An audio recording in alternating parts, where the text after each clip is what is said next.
Senhoras, senhores, queridas irmãs, queridos irmãos espíritas, caras amigas, caros amigos que nos acompanham pela Web TV Mansão do Caminho, nossos votos de muita paz.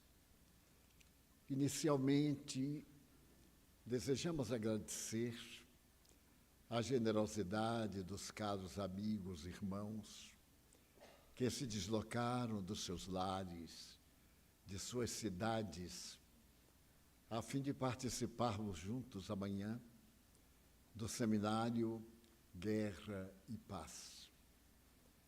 Bem avaliamos as dificuldades que um movimento de tal natureza nos impõe, especialmente numa hora difícil como esta que atravessamos. Porém, a fraternidade dispõe de braços tão longos que podem abarcar o universo. E é graças a essa fraternidade que deflui do pensamento de Jesus Cristo que aqui estamos em nossa casa, recomeçando as nossas atividades presenciais e continuando através da internet, a fim de que o Espiritismo, essa magnífica ciência, logre preencher o vazio existencial de cada um de nós, ao mesmo tempo ensinar-nos a equacionar os desafios, as dificuldades, através das leis morais que vigem em todas as religiões. Sejam, pois, bem-vindos, brasileiros, internacionais, amigos que estão conosco. Estão na Bahia, a Bahia os recebe com muito carinho. E nós todos prometemos não dar nenhuma baianada.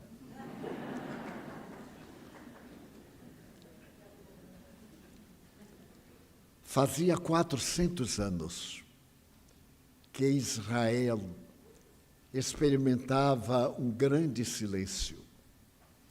A história de Israel é provavelmente uma das mais antigas do calendário terrestre. Quando surgiram as primeiras nações na Mesopotâmia, entre os rios Tigre e Eufrates, a Babilônia, a Assíria e o pessoal do chamado Levante, já havia constituído civilizações que chegaram ao clímax e depois desbordaram ao aniquilamento. Parece existir na realidade humana uma ânsia voluptuosa de crescer, de atingir os níveis mais elevados a que se pode aspirar, nessa ambição de tudo ter e de pouco conter. E isso na história, mesmo na história dos tempos modernos de Israel, causa um grande impacto, porque Israel foi uma nação, como outras, resultado de tribos. A princípio, 10 tribos. Logo depois, mais 2 se uniram para poder formar uma nacionalidade. Cada tribo trazia a sua cultura ancestral, seus hábitos, seu idioma, suas crenças. Mas nesse amálgama surge a figura grandiosa de um homem que avisa ser o predestinado por Deus para criar uma nação que deveria sobreviver a todas as conjunturas universais.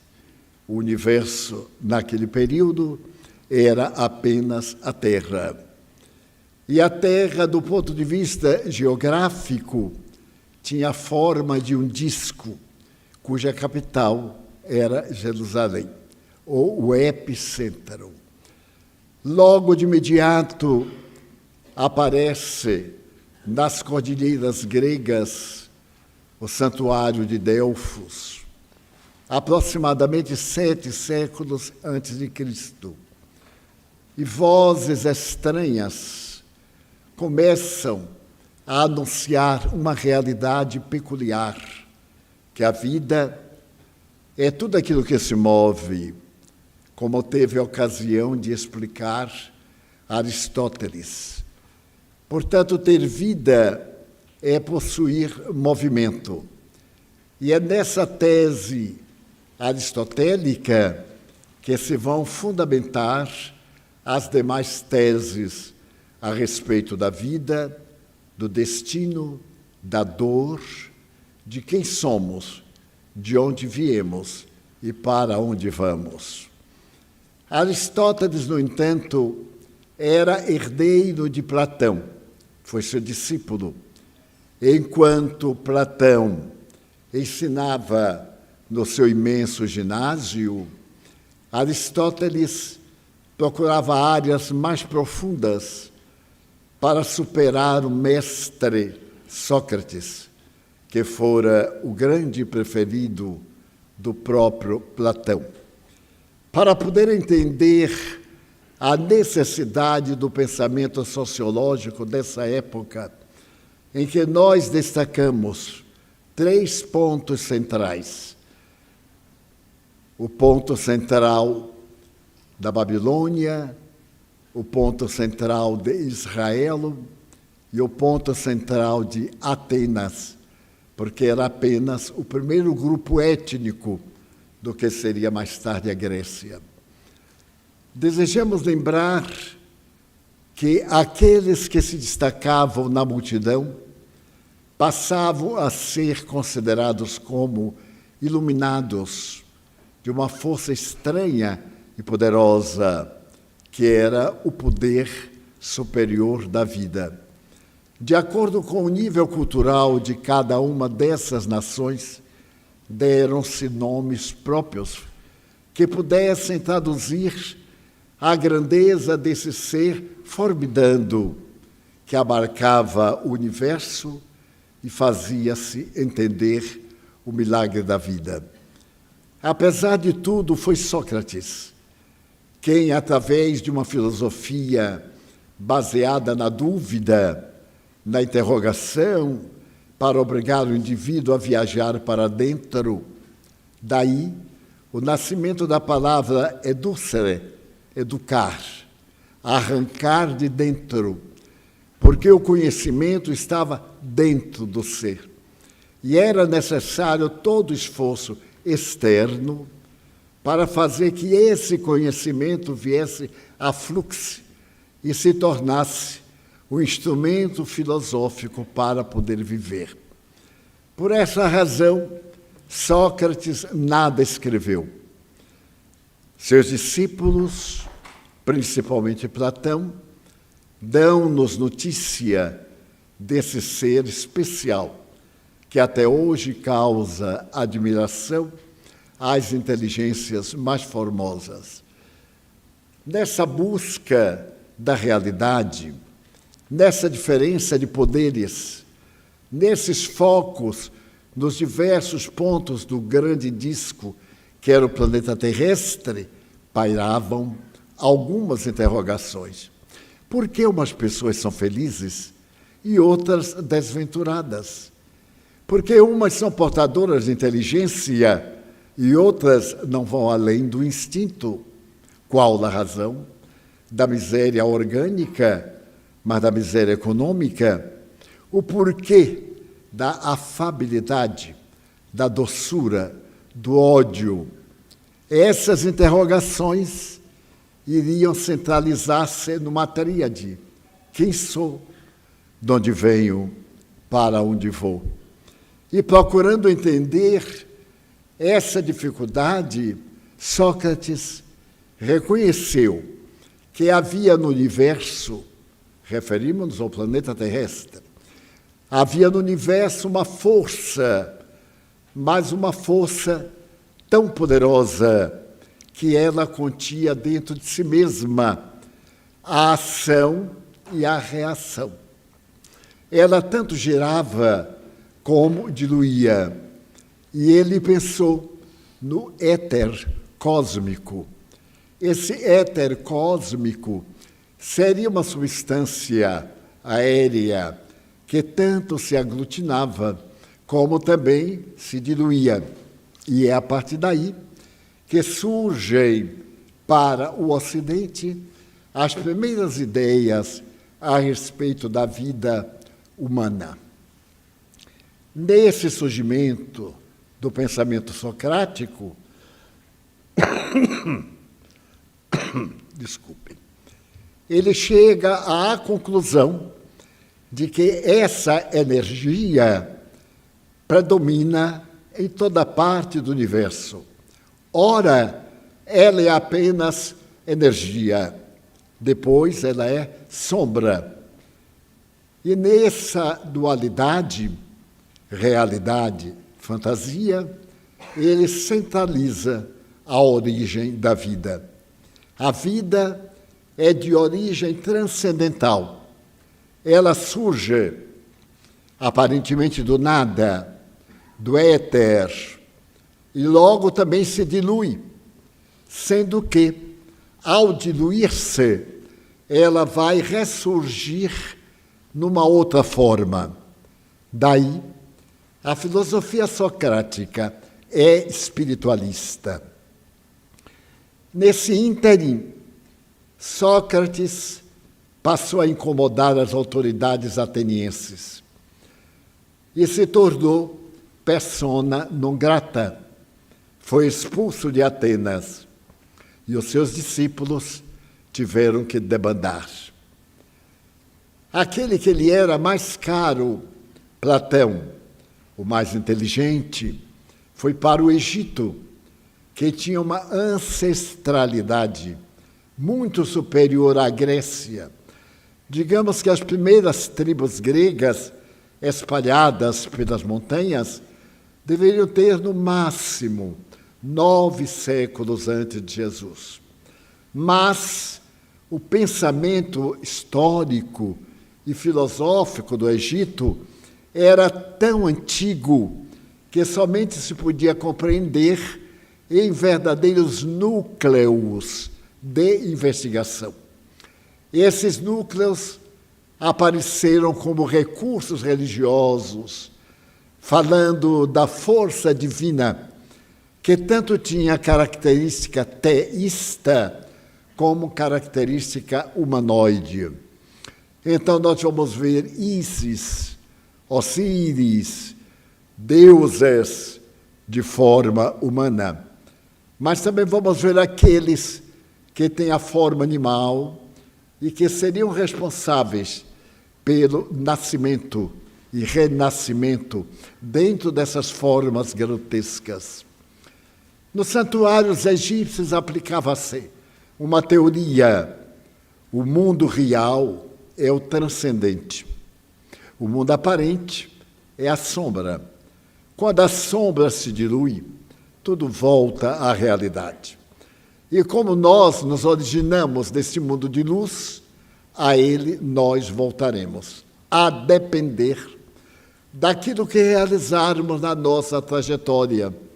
Se realizarmos questões edificantes que estão exaradas no código, então o indivíduo renasce na forma humana. Mas se nós, de qualquer forma, atingimos parâmetros que violentam as leis éticas de Ísis, de Osíris, de Fat, de Sept e outros, nós renascemos na forma animal, que era uma forma punitiva. Então, temos duas vertentes. Platão passa uma temporada ali e frequenta os santuários. Quando Sócrates volta a Atenas, ele retorna e vai introduzir induzir no pensamento socrático a reencarnação. Então, Sócrates preconiza que o sentido da vida é autoconhecer-se. Gnote se auton. Autoconhecer-se. Mas essa frase não pertence a Sócrates. Quando ele foi pela primeira vez ao santuário de Delfos, para a pitonisa, a intermediária entre a terra e o céu, falar do seu destino, no pórtico de entrada do grande templo, que fica numa montanha, lá estão os seus escombros, havia escrito em grego antigo esse gnote se auton, que era o conhece-te a ti mesmo. A proposição era: torne-se cada vez melhor. Torne-se uma estrela, combura-se na estrela, isto é, a estrela vive porque transforma energia em massa, ou massa em energia. E essa massa, enquanto existir, como resultado da energia, a estrela brilha.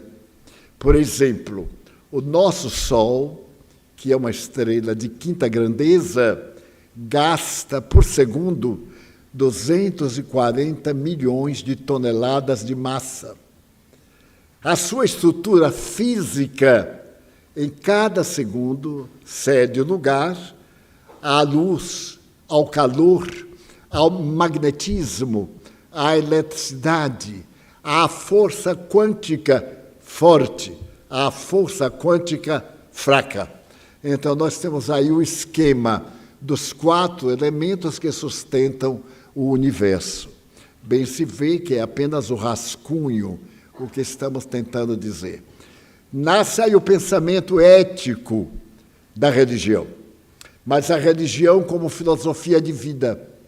O indivíduo deve viver de acordo com o pensamento do autoconhecimento. Coisa peculiar.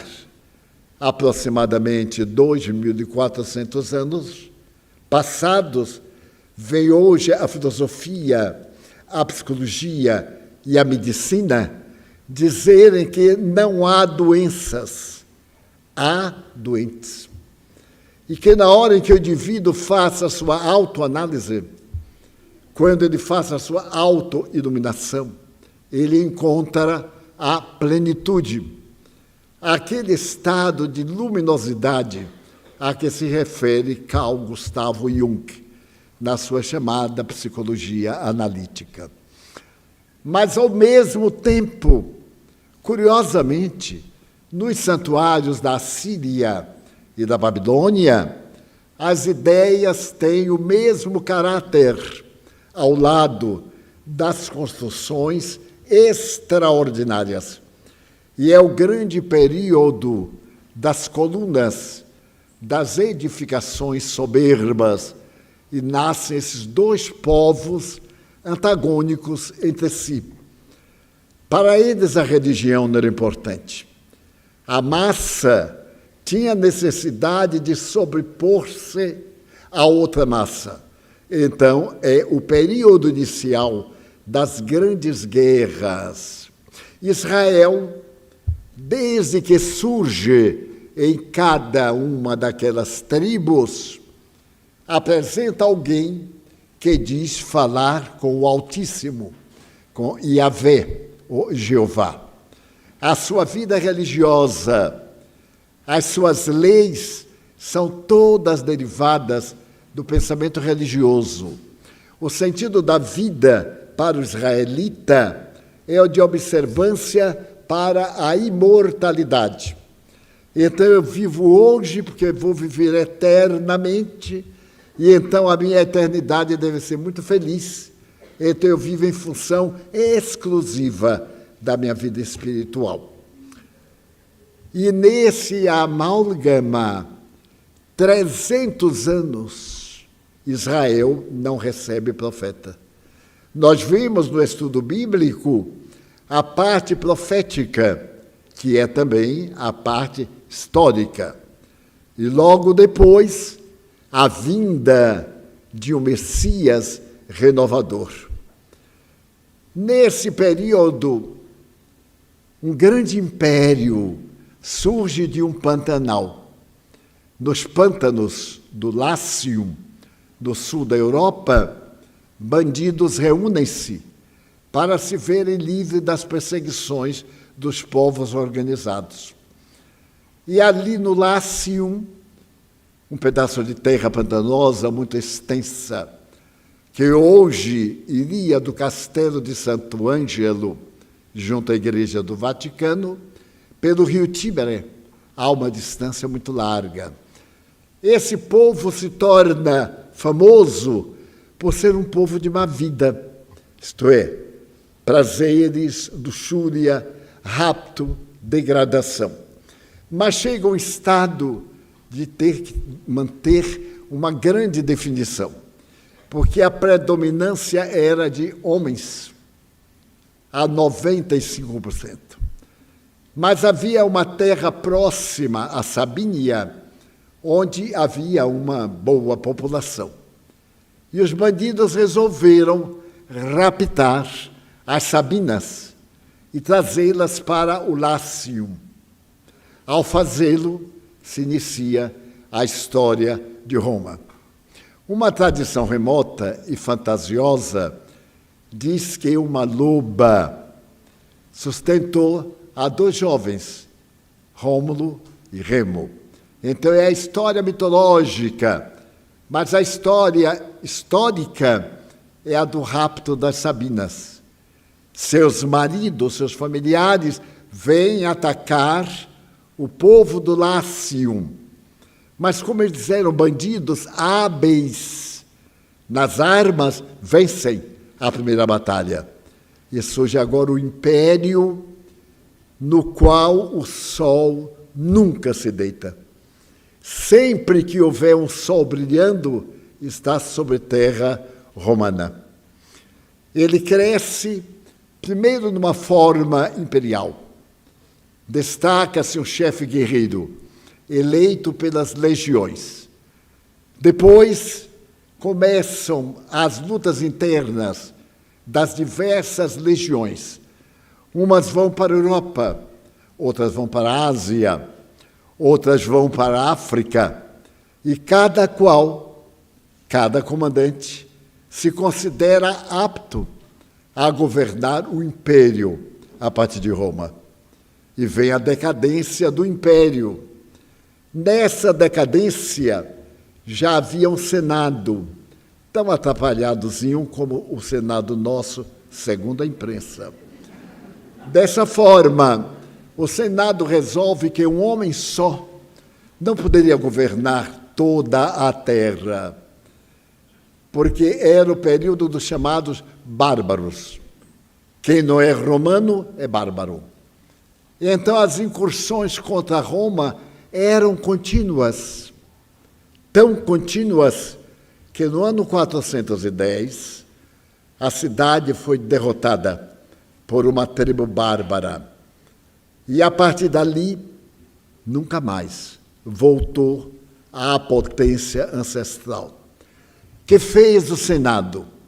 Instituiu um governo tríplice. Para cada região, um governante. E isso se torna muito mais fácil para poder vencer as dificuldades. Esse tribunal glorioso elege no primeiro triunviros, 3 governando o mundo, elege aquele que é mais poderoso, Caio Júlio César, da família mais próspera, a família mais tradicional. Caio Júlio César era um grande intelectual, mas era também um notável guerreiro. Ele deixou para a humanidade páginas em latim que são diretrizes de segurança. As 4 idades é um poema em latim, escrito por César no intervalo de batalha. A travessia do rio Rubicon, ficou tão célebre que até hoje nós repetimos: vim, vi e venci. Ele disse-o em latim antigo. Mas ele era um homem também libertino. Todas suas biografias falam de um gozador, a tal ponto que ele se atribuiu o poder de uma divindade e passou a negar a sua própria história. Ele era descendente dos deuses e daí por diante era chamado de o divino César. Mas como a palavra ficava muito reduzida somente ao meio religioso, ele elaborou um outro conceito, Augusto, o Augusto César. E graças a este poder, ele se permitiu historicamente muitas facilidades e muitas corrupções. Numa das suas vindas ao Senado, trazendo o maior espólio, que era a faraona do Egito, Cleópatra, que governava o Egito com seu irmão, com quem era casada por tradição, ele foi traído pelo Senado. Não sei por que esses senados e câmaras e cama traem tanto. Na história, a traição começa lá e termina em nós outros, a ralé. Ele, então, foi considerado o traidor de Roma, porque era casado com Calpurnia, e Cleópatra veio com ele para mostrar o poder glorioso do Egito. As gemas preciosas, as estátuas de ébano, as estátuas gloriosas e desfilar desde a porta única até o centro da cidade, onde estava o próprio Senado. Mas, curiosamente, ele se achava tão Deus que, naquele dia, a mulher Calpurnia disse-lhe: César, não vás hoje ao Senado, porque eu sonhei, fenômeno mediúnico, que tu ias ser assassinado. Ele jogou o manto sobre o ombro e disse: mas César é imortal, ele não vai ser assassinado, ele é totalmente imortal. E foi. Quando subia os degraus da escadaria do Senado, de mármore de Carrara, veio por detrás das colunas um jovem que era senador e que passava como seu filho. Brutus era tido como filho fora do lar. E Brutus abraça-o. Naquele abraço, apunhala-o pelas costas. E em outras colunas ao lado estavam escondidos os senadores que agora avançaram e lhe deram mais de 30 punhaladas. Ele morre e o império começa a esfacelar-se, porque os outros dois representantes do povo, amedrontado agora com as legiões, um deles perde a vida numa guerra, o outro abandona o título e Roma fica à deriva. O Senado, novamente, propõe um segundo triunvirato e coloca nesse triunvirato um sobrinho de César, também chamado Caio Júlio César Otaviano, ou Otávio. Se usam as duas formas. Otávio era um homem probo, um grande general. Era de estatura menor do que habitual e era muito doente. Dizem que ele tinha o corpo coberto de feridas de uma enfermidade que ele adquirira numa das guerras contra os gregos. Mas ele era portador de uma saúde moral impressionante. Tão impressionante que ele descobriu que a sua filha, utilizando-se da posição social, entregava-se à devassidão. Ele julgou-a num tribunal e expulsou-a de Roma. Ela foi para o exílio numa ilha na Pandatária. e ali ficou esquecida. Como a esposa de César também ambicionava um grande poder, ela foi denunciada que matava os escravos utilizando venenos que eram adquiridos com pessoas chamadas magas que se originaram no Oriente. E ele, para dar-lhe uma lição, exigiu que ela ficasse na vida conjugal, porém, em habitações separadas. Viveu praticamente a solidão para dignificar o lar. E ele usava uma frase que deveria muito ser usada. A função do governo é fazer-se respeitar pelo povo. Porque a função do governo, bem, isso foi antigamente, a função do governo é dar exemplo de dignidade à massa. E o período mais florescente de Roma, em consequência, foi o período de Augusto, de Otaviano. Otaviano cresceu tanto que achou que merecia o título do seu tio. Também começou a dizer que ele era Augusto. Mas nesse período há um fenômeno histórico muito interessante. Porque a humanidade só vivia em guerra, como agora. Agora, segundo a Unesco, existem 19 pontos de guerra na Terra. Naquele tempo, em 642 anos, Roma sempre esteve em guerra, menos 2 vezes. Como se sabe, o templo da deusa Vitória vivia sempre fechado. Quando estava aberto, é porque Roma estava em guerra. E só foi aberto 2 vezes.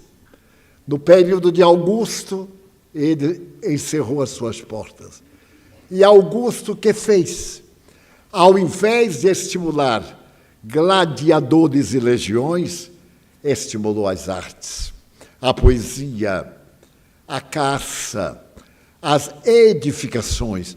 O grande fórum de Roma, que nós vemos hoje em todo o seu esplendor, foi construído naquela época, há mais de 2000 anos. E, ao mesmo tempo, ele se apaixonou pelas letras, porque nesse período, ninguém sabe por quê, nasceram poetas ao invés de nascerem combatentes. Então, Salústio, o grande poeta, Otávio, eméritos poetas engalanaram Roma de tal forma que, aos domingos, havia um grande encontro na região do Foro, que ainda está lá, para nós vermos, e numa tribuna de ouro, Augusto ouvia as declamações dos poetas. E, entre outras declamações, Virgílio, o grande poeta latino, dizia estes versos: Ó Roma, contempla o sol.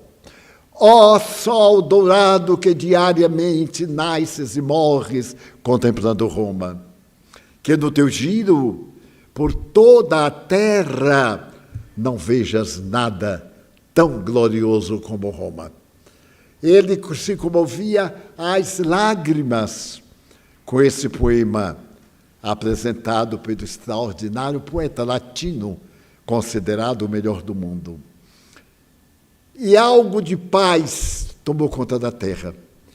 Todas as províncias, todo o planeta, mesmo os bárbaros, parece que uniram-se num grande tratado de paz. E pergunta Humberto de Campos, o nosso imortal, o que aconteceu? Aconteceu o quê? Naquele período, a humanidade estava tecendo a túnica nupcial para o noivado com Jesus Cristo. Humberto continua poeta no além-túmulo. É o período que precede ao nascimento de Jesus. É decretado o recenseamento por Augusto. Ele deseja saber as posses. E numa noite de abril, entre 5 ou 6 de abril, com um vento brando, numa gruta de calcário, a 7 quilômetros de Jerusalém, nasce Jesus. A criatura mais notável que jamais a terra pôde conceber. Ernesto Renan, ateu, século XIX, jornalista, poeta, escritor, tem a oportunidade de dizer que Jesus foi tão grande que não teve lugar para ele na história. Ele dividiu a história. A partir daí, todos os fatos são AD, DC. Antes de Cristo, depois de Cristo. É uma força de um homem que nasce em uma estribaria improvisada, porque ali naquela gruta dormiam os animais, os cordeiros principalmente, durante as noites de inverno. E esse homem jamais usou de uma caneta, uma pena, um instrumento para escrever. E escreveu a mais notável literatura da humanidade. Ele não escolheu intelectuais para divulgá-la. Ele convidou a plebe, o povo. E a Bíblia é o livro mais vendido no mundo, 10 vezes mais do que o livro mais vendido do mundo. É tão notável este homem que a Biblioteca do Congresso norte-americano fez uma estatística de qual era o livro mais vendido do mundo e venceu a vida de Napoleão Bonaparte. Napoleão Bonaparte tem, ou tinha até aquele momento, 250 mil biografias. Nem todas favoráveis, mas Jesus tinha o dobro, mais de 500 mil também, nem todas favoráveis. Porque tem Jesus comunista, arranjaram esta, que ele foi comunista. O comunismo realmente surgiu na metade do século XIX, por volta de 1848, quando Karl Marx, em Londres, publicou O Capital. Mas também a ideia não é dele. É a ideia de um grande pensador inglês, que era economista, e que propôs uma sociedade na qual, economicamente, as pessoas estariam no mesmo estágio para evitar a miséria. Mas isso é um sonho impossível, porque numa sociedade em que 2 indivíduos gastem ou ganhem o mesmo valor, nunca serão iguais, porque um gosta do desperdício, o outro é econômico. Um guarda o dinheiro e passa fome, o outro gasta tudo e passa a dever. Daí Allan Kardec coloca em O Livro dos Espíritos que essa igualdade, essa característica das diferenças só podem ser entendidas do ponto de vista moral. Eu posso ser diferente de qualquer um, idem. Não há 2 pessoas de caráter igual, por causa das nossas reações sanguíneas, que são o fruto do psiquismo, que dá vitalidade ao pulsar do coração, portanto, à movimentação do sangue e da vida. Nasce Jesus e vai morar numa aldeia de menos de 200 pessoas, no alto da Galileia. Israel era dividida em 4 províncias, Judeia ao norte, mais alto, e descendo Samaria, e descendo Galileia, e descendo Efraim e outras. Essas 4 províncias tentavam representar, cada uma delas, a melhor e mais agradável a Deus. Desde aí começa o ego. A província que eu moro é a mais agradável a Deus. Imagine que, quando Maria de Madalena saiu, ou melhor, quando Cleópatra saiu do Egito, no mês de ardente verão, ela veio para Magdala, porque o clima era ameno. E os judeus diziam que Deus descansava ali, pela temperatura agradável.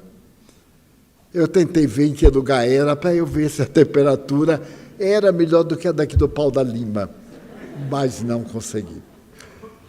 Então esse menino já nasce cercado de lendas. Um dia virá o conquistador, montado no jinete branco ele separará, e Israel lhe dará o trono da humanidade. Haja trono, para que uma nação apenas governe a humanidade. Quando um lar com 5 pessoas dificilmente tem harmonia integral. Mas é o nosso ego, a aspiração de sermos o melhor. E o menino vai morar em Nazaré. Nazaré é uma cidade bem pequena. O Pau da Lima é maior do que Nazaré. Mas tinha uma sinagoga. O menino era filho, oficialmente, de um carpinteiro. E seu pai trabalhava na construção da futura capital da Galileia. A capital era Cafarnaum.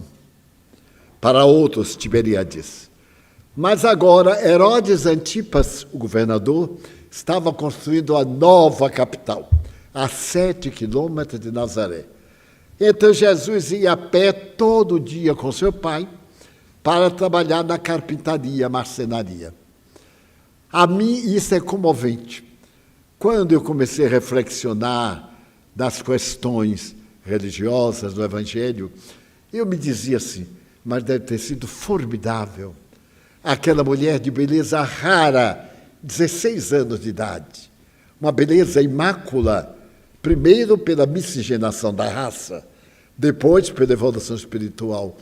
Com aquele menino louro de 2 ou 3 anos, com uma moringa ao ombro, um cântaro, irem buscar água na fonte.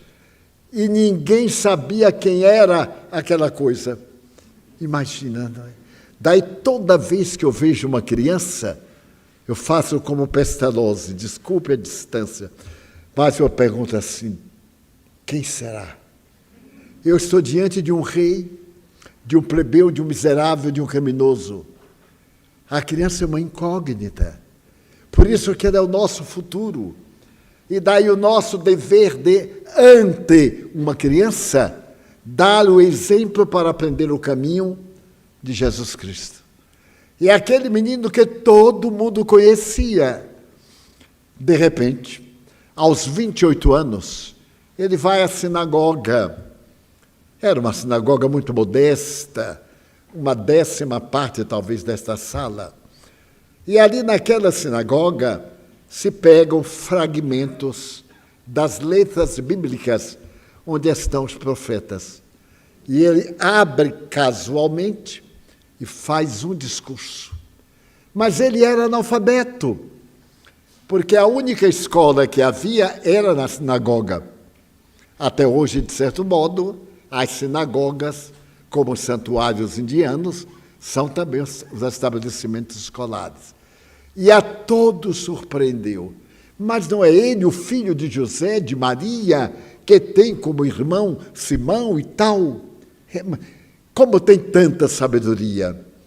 E na hora em que ele estava fazendo a peroração, alguém levantou-se e gritou, Jesus de Nazaré, eu sei quem tu és.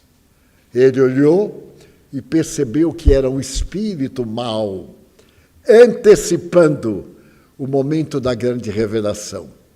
E ele disse, cala-te, não é chegado o meu momento. O homem senta-se. E este é o início do ministério que demora 3 anos e 2 meses e revolucionou a humanidade.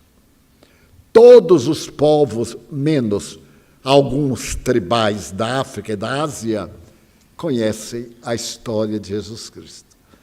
Um período do Holocausto, desde a sua morte até o ano 230, mais ou menos.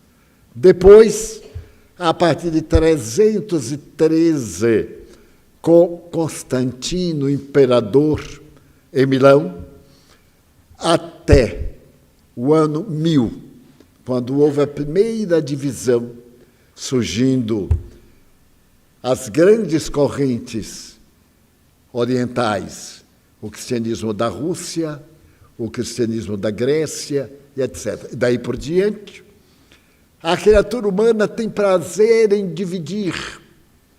Nós nascemos para unir, biológica e filosoficamente. Mas um prazer egóico nos leva a dissentir. Vamos dizer, eu encontro aqui um amigo e falo de uma coisa que ele não conhece. Ele diz assim, será? Primeiro ele contesta. E nós somos grandes contestadores. Eu vejo pessoas que frequentam o Centro Espírita, frequentam a nossa casa há 2 milhões de anos. Recebem espírito há 2 milhões de anos e meio. E quando termina a sessão, fala assim, não sei se é animismo. Antes eu perdia tempo explicando, agora não perco mais não. Eu olho e digo assim, é melhor pegar um psiquiatra. Porque se não for espírita, é loucura. Então, vá ao psiquiatra. Mas é o nosso hábito cômodo para não assumir responsabilidade. Porque se eu reconheço que sou médium, eu tenho deveres. E não só compromissos benéficos. Eu não me mando em mim.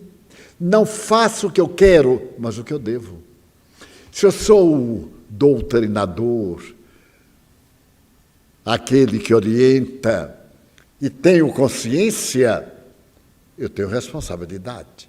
Eu sou o espelho no qual meus atos se refletem para que as demais pessoas vejam. Mas se eu mesmo duvido de mim, não tenho nenhuma obrigação de proceder bem, porque nem eu acredito em mim. É, portanto, filosoficamente, uma fuga. E nós vemos isso, inclusive, em nossas fronteiras espirituais. Que dizemos? Estude o Espiritismo. Leia, mas não leia como lê seleções do Reader Digest. Aprofunde, medite. Toda vez que eu vou ler, eu sinto sono. Eu digo, falta de hábito. Toda vez que você não come, você sente fome. Mas duvido que você sinta fome depois de comer uma boa feijoada feita por uma baiana de acarajé. Não aguenta, porque a pimenta não deixa. Então, é necessário que acompanhemos a vida daquele homem com seriedade.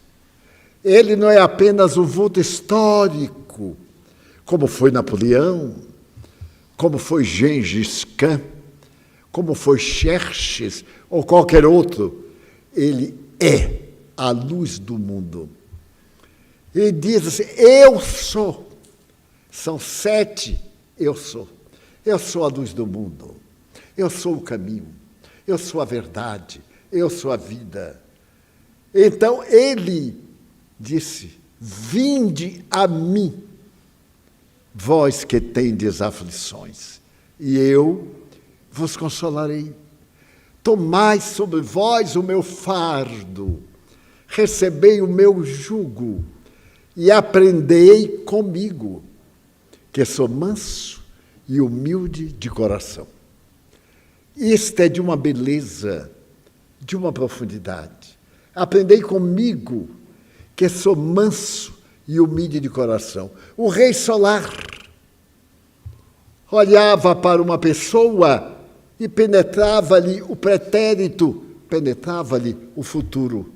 Senhor, quem pecou? Ele ou seus pais? Uma velha lenda de que paga pai por filho. Conversa fiada. Meu pai foi ótimo e eu sou uma pestinha.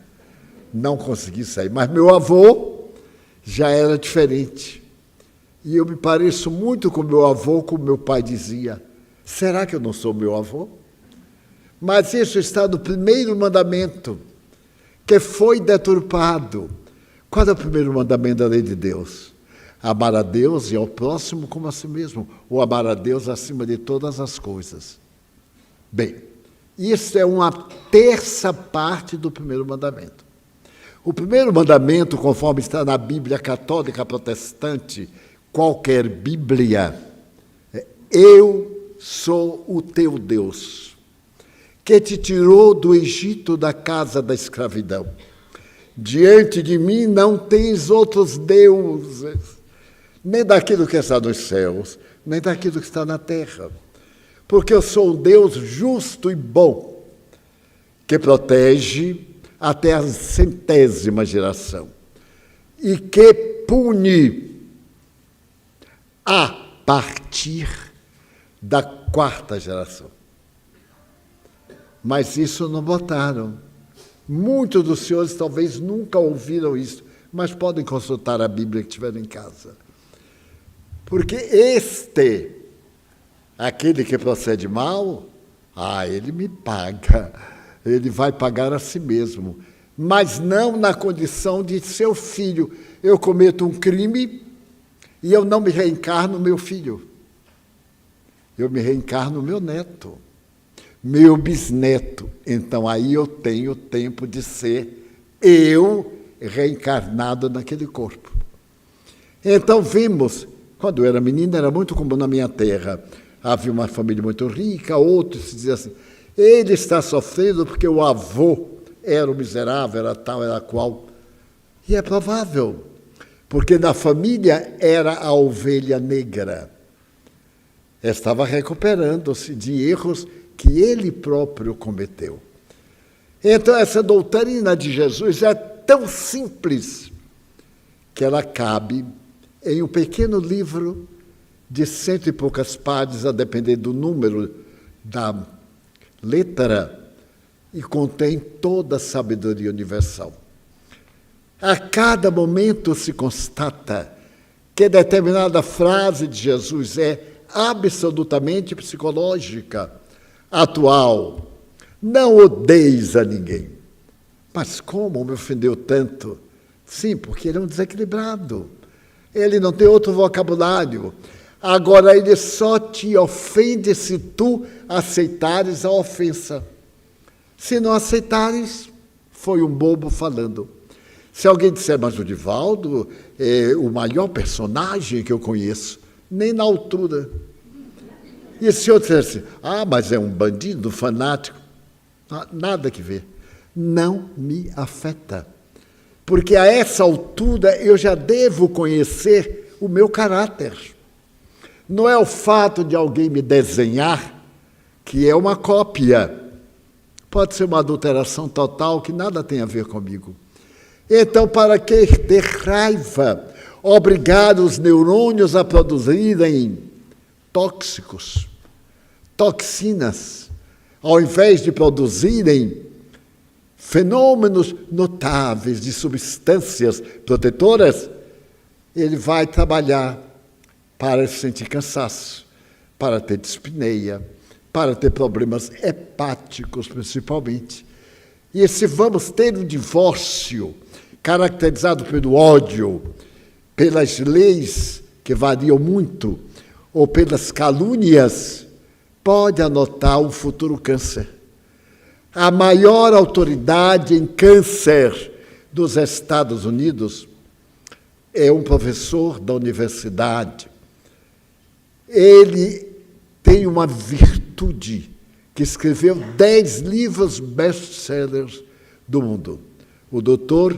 Bernie Siegel. E então ele diz que o câncer tem, sobretudo, uma origem emocional. A maioria das mulheres que se divorciam e que são muito acusadas e ficam deprimidas têm câncer de mama, porque a mama é o veículo da vitalidade, do leite. Então, a sua dor mata o centro da vida. A célula se repete no automatismo. Cada 28 a 32 dias, nós temos o fenômeno da cisciparidade, da divisão celular. Muito bem. Então, isso é automático. É a memória da célula. Mas a minha mente, bombardeando, aquele miserável me paga, eu tenho que viver para me vingar, isto e aquilo, eu atiro na minha memória essas vibrações dantescas que se transformam em verdadeiras balas que vão atingir a célula e ela perde a memória. Ao invés de multiplicar em 28 ou 30 dias, multiplica-se em 10, nasce o tumor. Ou vice-versa.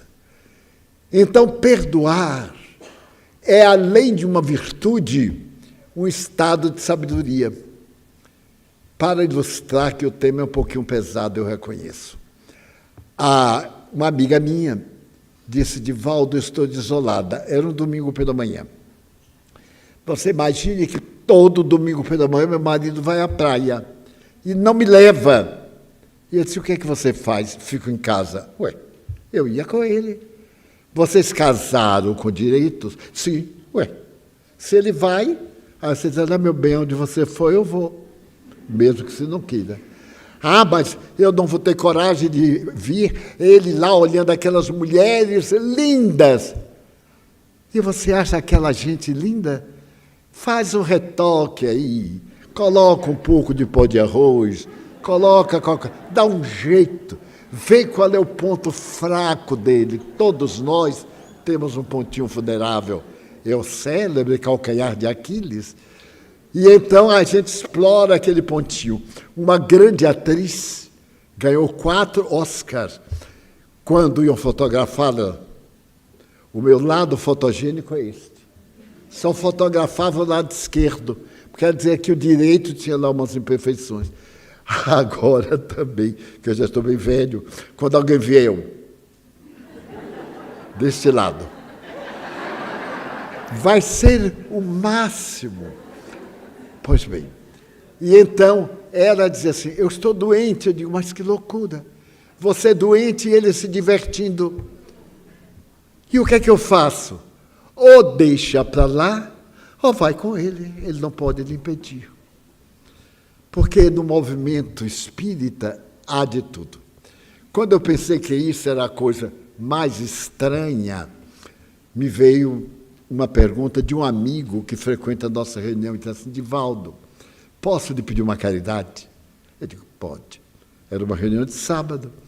Ele disse, amanhã eu preciso das suas preces. Pois não, me dê seu nome, seu endereço, a data do nascimento, porque não é dizer, meu Deus, fulano de tal, nem eu sei quem é, essa prece não vai para o endereço certo. Com certeza ela fica por aí procurando lugar. Mas se eu tenho endereço, etc., já facilita. E então ele me deu o endereço. E eu perguntei, é um caso de urgência? Para não ficar rezando à toa, não é porque não merece. Ele me disse, é um caso urgentíssimo. Muito bem. A que horas? Olha, de 9 a meio-dia. Eu digo, nossa. Eu ficar ajoelhado de 9 a meio-dia, eu morro.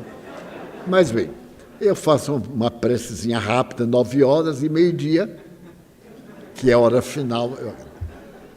Agora, você me pode dizer para que é? Posso. É que amanhã eu vou à praia. Ele disse que tem a ver minha prece com sua praia. Para Deus me evitar a tentação. Eu disse, evitar o quê? A tentação. Ele disse, você quer que eu lhe dê uma fórmula de não ter tentação? Quero. Não vá à praia. Muito melhor para todos nós. Né? Mas o conceito que nós temos de Deus, olha, meu Deus, eu vou ali a Itapuã, veja lá, eu sou fraco, mas só escolhe o que é bom. Porque se fosse fraco, escolhesse pessoa desdentada. Até que eu ajudava na prece. Mas, então esse homem notável nos deu o melhor tratado de filosofia de todas as épocas. Não faça outrem o que você não gostaria que outro lhe fizesse? Se alguém o maltratar, desculpe, porque o problema é dele, não é seu. Eu tinha muitos dengues na infância. Sou o último filho, o número 13, número da sorte. E qualquer coisa ficava espinhadinho. Até um dia que minha mãe estudou psicóloga e pegou, lá em casa tinha uma terapia que ficava pendurada atrás da porta. Então ela me olhou e disse, vem cá, vá buscar ali a professora. Era chamada professora. E ela me deu uma lição assim de 3 minutos. 1, 2, 3. Eu fiquei radicalmente curado até hoje. Notem como essa terapia... Eu não recomendo essa terapia. Não recomendo quer dizer... Recomendo. Não é. Estamos muito liberais. E então, se a pessoa por acaso não sintoniza comigo, eu dou o direito, porque eu também não sintonizo com muita gente. Para que a hipocrisia? Eu amo o meu próximo. Não, eu quero bem. Procuro querer bem. Me esforço. Mas tem uns que só com o creio em Deus Padre. Eu tive uma amiga que eu fazia um esforço, mas um esforço para mim muito grande. Porque tudo que eu detestava, a moça fazia. Parece que ela era inspirada. Ela vinha falar comigo e vinha assim agitada e pisava nos meus 2 pés. Eu então ria, dizia assim, Satanás está chegando. Aí dava um passe, uma coisa. E eu digo assim, coitadinha, ela não sabe quanto é desagradável. Até o dia que eu me dei conta que eu também era muito desagradável a muita gente. Que a recíproca era necessária. Então, como fazer? Eu passei a achar minha amiga um anjo, a Miss Universo Pau da Lima. E então eram apenas caprichos do ego. E ela passou a ser simpaticíssima, que eu era, mas eu não via porque tinha algum conflito de infância embutido no meu inconsciente, de uma tia minha horrorosa, que adorava dar beliscão na gente. E a pobre da criatura que pagava. Tomei quantos beliscões de caranguejo, é aquele que dá com o pé. Então a gente vai ao purgatório e volta. Então, quando a gente aprende com Jesus, se alguém não gosta de você, agradeça. É um trabalho a menos, uma preocupação a menos. E se alguém magoá-lo, não conserve a mágoa, porque o ato de alguém fazer é normal, mas de você aceitar é um desequilíbrio. Não aceite. Então a gente vive sem carga dupla. Quando eu tive uma parada cardíaca, e o médico me disse, olha, você vai ter no máximo 20 dias, 28. Ele me animou muito. 20 dias, 28, porque está com 3 artérias comprometidas e tal. Falou muito, eu não entendi nada, só entendi que eram 20 e poucos dias. Eu então vim para casa deprimido. Deitei-me, orei, e disse assim, mas meu Deus, com tanta gente aí, querendo entupir as veias, não consegue. Eu não bebo, não fumo, não jogo bilhar, não faço nada. E por que eu estou com esse problema de artérias? Nesse dia, nós tínhamos sessão mediúnica. E eu participo das sessões. Quando o espírito Joana de Anjos me apareceu aos pés da cama e me perguntou assim, eu já estou indo para a sessão, que era aqui mesmo. Eu disse, hoje eu não posso. Ela disse, por quê? Eu disse, a senhora não sabe, mas eu estou muito doente. Ela disse, você está doente? Eu disse, estou, sim, senhora. E aí eu fiquei de, mas que guia espiritual é esse? Eu estou para morrer e nem o guia sabe. Olha que coisa. Eu achei uma estupidez. Minha irmã, eu estou com 90% morto. Ela me olhou bem séria E diz assim, 90%? E qual é o problema? Você não está falando comigo que estou 100% morta? Aí eu fui à sessão e não morri até hoje. O meu médico, Deus já o levou. Porque Deus sabe o que é melhor para cada um de nós. Então, como Jesus foi um psicoterapeuta admirável, pense no bem. Seja você quem ama. É uma coisa fabulosa a gente amar alguém. É algo extraordinário, não é favor, porque quem ama é que é feliz. Não é o amado, não. O amado, a amada, fica tão cheia de dedo, achando que é grande coisa. Até a hora que percebe que o amor não é tanto, ela fica ótima. Mas quando percebe que ele é generoso, que ele gosta de dar presente, porque quem quiser conquistar um coração feminino, pelo amor de Deus, dê um presente. Seja lá o que for, enrole uma erva e diga, olha, agora está na época de dar presentes de rosas ou de flores, etc. É a nossa sede de amor, sede de ternura, sede de acolhimento. Todos nós, com raríssimas exceções, temos sede de acolhimento. Eu vou parar aqui porque eu vou continuar na próxima reunião. É um tema novelístico. Para e continua. Então, esse Cristo nos deu isto. E o que é que nós fizemos dele? Ou fazemos dele? Vamos praticar uma coisa negativa e a consciência não faço. Não faça. Por que não? Todo mundo faz, eu também faço. Mas você não é todo mundo. Mas eu faço. Faz. Se arrebenta. Meu Jesusinho. Eu tenho uma amiga que, quando ela está emocionada, ela chama meu Deusinho. Bota um Deusinho pequeno ou um Deusão. A doutrina espírita, hoje, nós vamos saber por que o espiritismo é importante. Repetindo Jesus, convida-nos ao amor. Quem ama é que é feliz. Observem, quando a gente vê alguém que ama, os olhos brilham. Por que os olhos? Por causa da adrenalina. O nosso rim está sempre aceso para derramar adrenalina ou corticoide. Então nós vemos uma pessoa querida, pum, e aí os olhos da gente. E ele fala, e dá um abraço que vale um ano de convivência. Quando a gente vê uma pessoa antipática, aí o rim, corticoide, a gente, olá, e vai embora, pelo amor de Deus.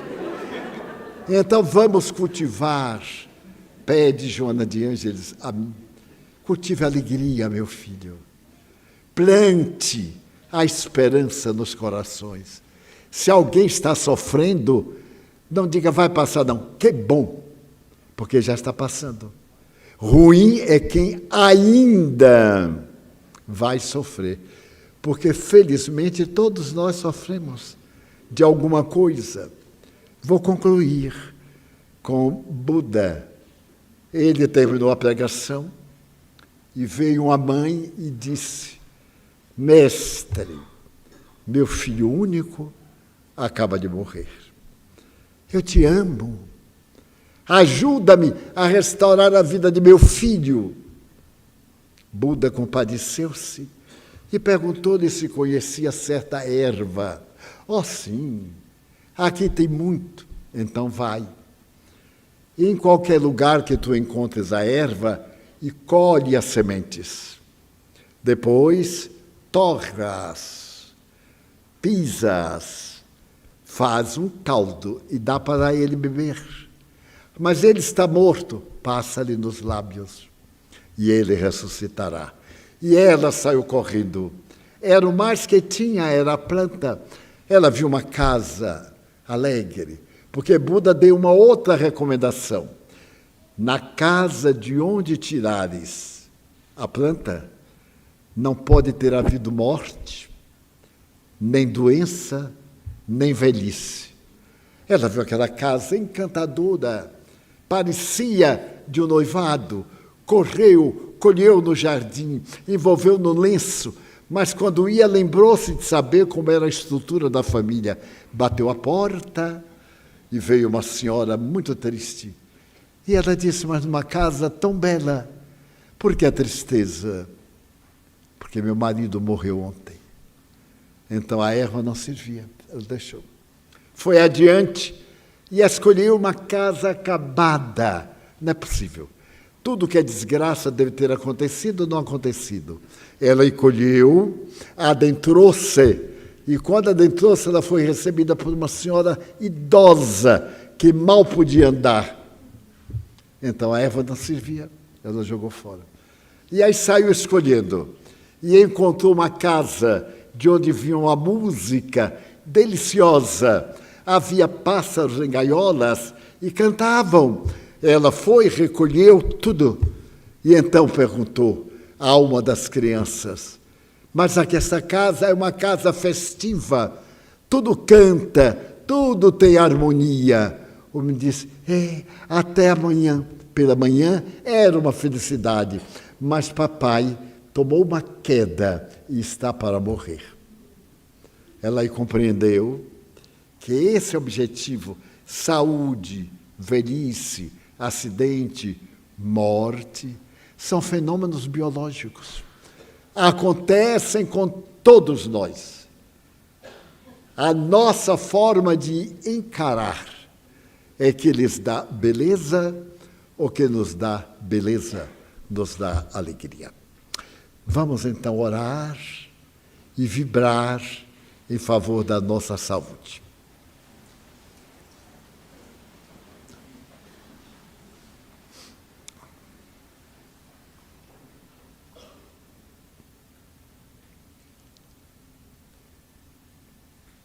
Senhor Jesus, Tu disseste que tudo quanto pedíssemos a Deus orando, Ele nos daria. Estamos orando, suplicando misericórdia. Apiada-te da humanidade na guerra. Neste encontro fratricida dessas nações, com chefes inconscientes e inconsequentes. Abençoa-nos a nós, que necessitamos de paz. Acalma as nossas ansiedades e faze que brilhe a Tua luz de misericórdia no ádito dos nossos corações. Senhor, nós Te pedimos pelos suicidas, os irmãos que se enganaram, por aqueles que nos perseguem e até nos odeiam. Também pelos nossos familiares, aos quais amamos enternecidamente. Ó Divino Amigo, nós Te pedimos